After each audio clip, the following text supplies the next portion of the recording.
승부입니다. 유대인 이야기로 세계 경제사에 대해서 함께 공부하겠습니다. 이번 시간에는 유대인에 의한 면직물 산업의 태동에 대해서 살펴볼게요.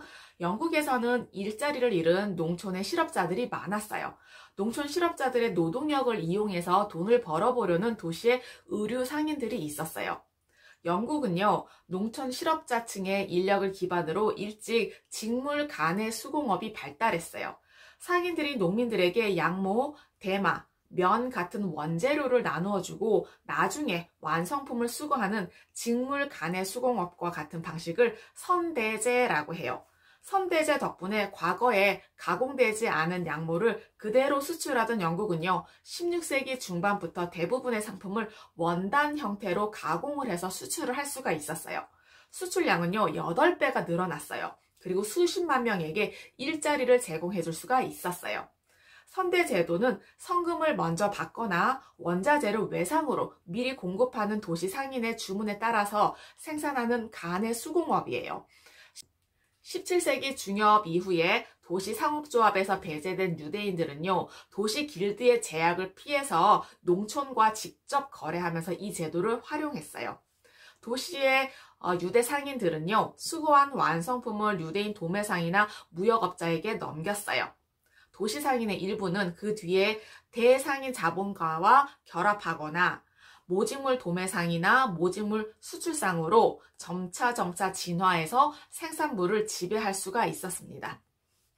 선대제는 농민들이 약속을 어기고 생산을 미루는 그런 문제점이 있었어요. 그러다 보니까 상인들이 직접 생산 도구와 작업장을 소유하고 노동자들을 고용을 해서 제품을 생산하기 시작했어요. 바로 공장의 출현이에요. 규율로 노동을 지휘했어요. 산업혁명기에는 선대제로 더 이상 대량 생산을 감당할 수가 없게 되었어요. 그래서 노동자들을 한 곳에 모아서 과업별로 감독을 하고 규율을 강제했어요. 17세기의 영국에서도 분업이 도입이 되었어요. 17세기 중엽 네덜란드 유대인들이 영국으로 건너오면서 유대인의 분업 경영 능력이 이 분야에서도 빛을 발휘했죠.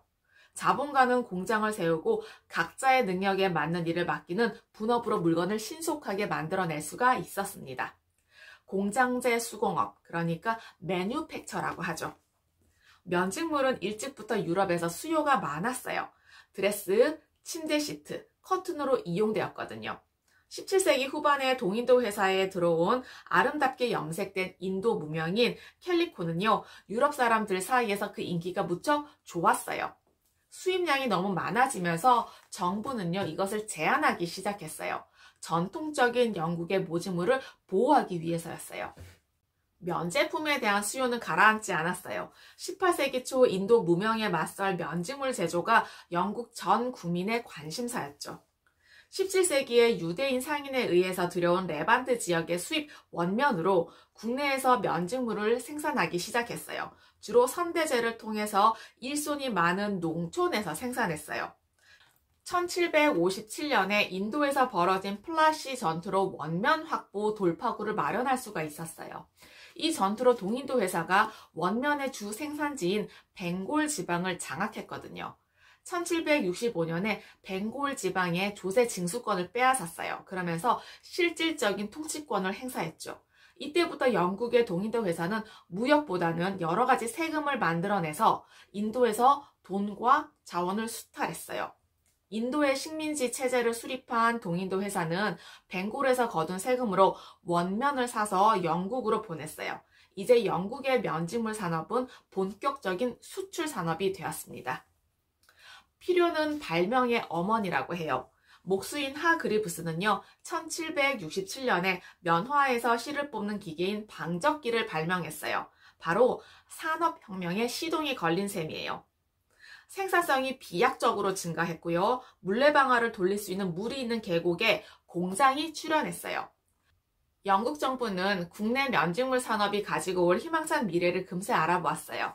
그래서 1774년 원면 수입에 대한 관세 면제 혜택을 베풀었습니다. 면직물 산업의 급성장으로 인도산 원면만으로 부족해지면서 1790년부터는요, 이집트에서 원면을 재배해서 들여왔어요. 그리고 1800년대에 들어서서는 미국 남부의 흑인 노예들을 이용해서 대규모 면화 플랜테이션을 조성하기 시작했죠. 미국은 원면 세계 최대의 공급국 자리를 1971년까지 150년간 지켜올 수가 있었습니다. 현재는 중국이 그 자리를 차지하고 있어요. 이런 점에서 영국의 면직물 산업은 산업혁명에 크게 기여했어요. 그렇지만은 한편으로는 식민주의와 노예제도를 딛고 일어선 것이라고 볼 수가 있겠습니다. 경제학자들이 산업혁명이 영국에서 일어난 이유를 두 가지를 꼽고 있어요. 한 가지는요, 유대인들이 수공업자 조합을 붕괴시켰고 억압적인 제도의 틀을 부숴버렸기 때문이에요.